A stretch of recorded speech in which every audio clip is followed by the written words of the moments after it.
Hey guys, I welcome you to the first lesson of this 10-day course. This 10 days course is going to help you know everything about your exam. But before starting with your lesson, what if I tell you that you can clear the exam with 50% more probability just by sticking to the very basics? Yeah, you heard it right, 50% more probability. So before starting with the lesson, let me take you through the important areas that you need to understand and analyze. Number 1, past year papers. Number 2, previous year cutoff. Number 3, strategy of toppers. Number 4, important dates. Number 5, eligibility. And the last one, vacancies. With information about all these areas, you have a better strategy and a better chance to clear the exam in the very first attempt. Now you must be thinking, how do I find answers to these 6 questions or these 6 topics? Well, all the above information has already been gathered by me, so you don't have to search for them online. Just click on the links that have been provided below before starting your prep to make sure that you have a head start. And it gets even better. All the information is available for free. All the above 6 points have been answered by mentors like me who specialize in the same exam as yours. Now prepare better by not looking at hundreds of websites, looking for books, or looking for people who can help you out and tell you what to do. Just click on the links below to gather complete information about the examination and prepare better in a smarter way. I will not take more of your time. Before starting with the first lesson, make sure that you use the links below and complete all the 6 points that have been provided. Leave your competition behind.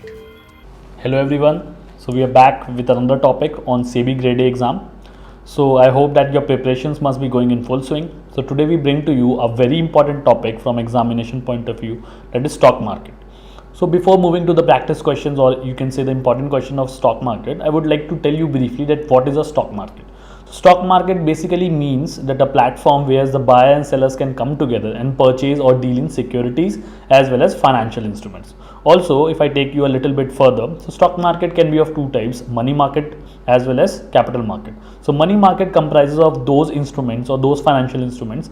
The duration of the time period for trading is approximately less than 1 year or up to 1 year. For example, treasury bills, short-term instruments, zero coupon bonds, and these are the instruments of money market. Also, the other type of market is a capital market, which deals in the financial instruments and securities for the long-term period ranging from 1 year to 5 years. So examples could be a long-term debentures, bonds, and equity market. Again, your capital market can further be divided into your primary market as well as secondary market. So primary market is the market for the new issue of shares and securities, and secondary market is the market for already issued securities, where you can trade in the securities. So we'll move ahead and see what all are the important questions relating to stock market. Also, we'll be soon coming up with part 2 as well on the same topic. So let us move ahead and understand part 1 of stock market important practice questions. So our first question is, the Nasdaq, S&P 500 and Dow Jones Industrial Average are examples of which of the below?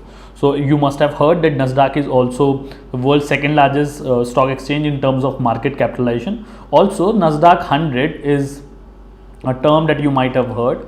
S&P 500 is your Standards and Poor 500, and Dow Jones is again an industrial average. So we have to identify that these terms are related to which of the below.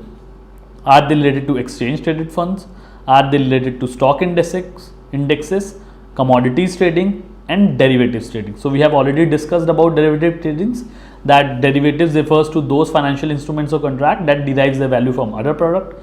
Similarly, we have also discussed about commodity market, where commodities are traded, be it hard commodities or soft commodities.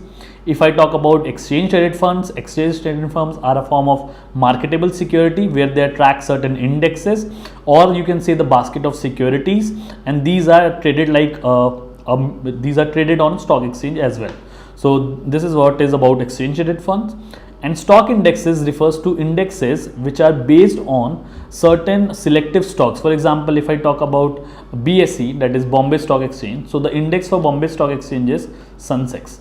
Now Sensex is the index for Bombay Stock Exchange, and it uses a selective group of 30 stocks in order to calculate the index value of stock performances. So these examples of Nasdaq 100 uses 100 stocks from America, S&P uses the 500 stocks, and Dow Jones again is an industrial average and it is a stock index.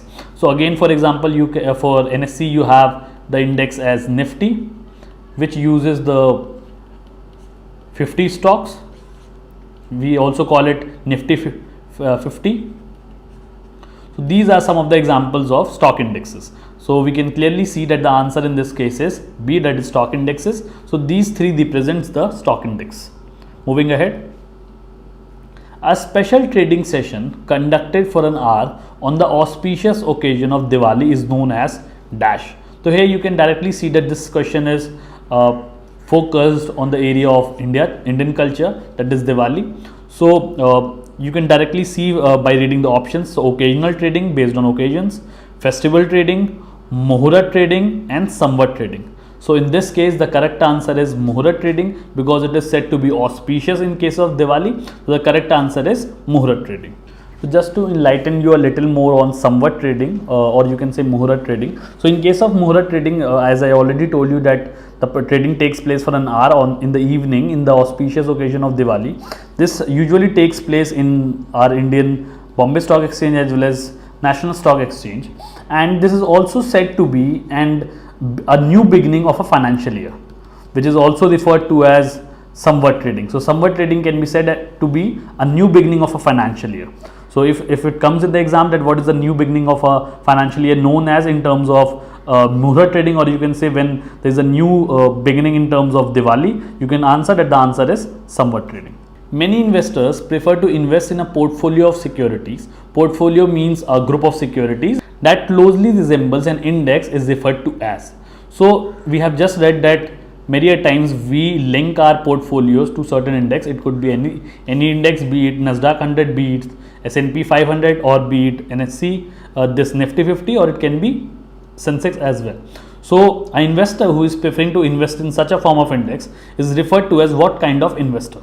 Is he an active investor or an active investment made by him? Is he a passive investor or hybrid investment or index investment? So in this case, since whatever performances will be of a particular stock index, the same will be of your portfolio. So hence the answer could be passive invest. Let us understand this through an example. Say that a particular stock, say BSE stock is index is Sensex. So let us say the performance of Sensex goes on with 8%, it gains 8% per month. So if your portfolio is being linked to BSE's index, that is Sensex, so your portfolio's performance will be close to 8%. So in this case, there is no active involvement of the investors in further purchasing and sale of securities, since the performance of your portfolio is directly linked to that of Sensex performance. So in this case, the investor is very relaxed and chilled. So hence the investment made by him is known to be passive investment. So in this case, the correct answer will be passive. When you are very active, taking regular actions, reading the news, engaging in continuous purchase and sale of securities, that will be known as active investment. When you are making a hybrid of investment by mixing your debt and equity form, that will be known as hybrid investment. And when you are directly linking your investment through just one stock, it will be known as index investment. So in this case, the type of investment made is passive investment. Moving ahead to our next question. The method in which instead of using the total shares listed by a company to calculate market capitalization, only the amount of shares publicly available for trading are used is known as dash. So just to recall you that we have understood in our previous video that market capitalization is calculated by the formula stock price into the number of shares outstanding. So this was the formula used in order to calculate your market capitalization. If we take a numerical example, so let us say the price of a stock is 20 and the number of shares prevailing is 1 lakh. So clearly the market capitalization in this case will be 20 lakhs. So we can calculate the market capitalization in this form, but the question says that if you are not using the total shares, only you are using certain shares publicly available, then what will be the term known as? So this is particularly a case where the answer shall be free float capitalization, because in case of free float capitalization we use only those shares which are publicly available. Now you must be curious to know that what is the difference between total shares and publicly available shares. So many a times it happens that there are certain investors who hold the investment for a very long period of time. So let us say that X is an investor who has purchased some 5,000 shares of X Limited and is holding for a long period of say 5 years. Now 5,000 shares of this X Limited is not publicly available for purchase and shares of trade, for purchasing and shares purchasing and trading of such securities. So in this case, this 5,000 will be subtracted, and remaining shares which are publicly available for trading purposes shall become part of free float capitalization, and the similar formula will be used at the number of shares which are available free float, that is freely available shares, number of shares freely available multiplied by the stock price will give us the free float capitalization of particular stock.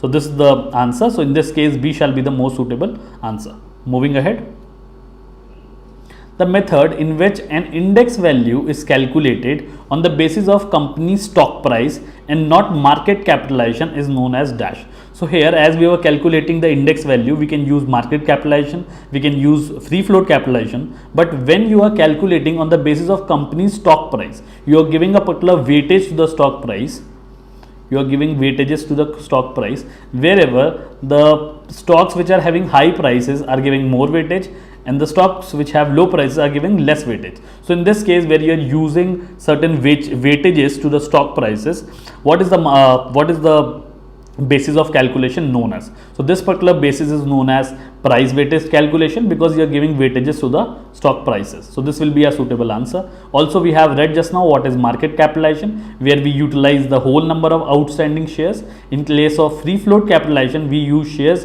which are freely tradable in the market, and market weighted capitalization is nothing else but the market capitalization. This is all about this question. Moving ahead to our next question.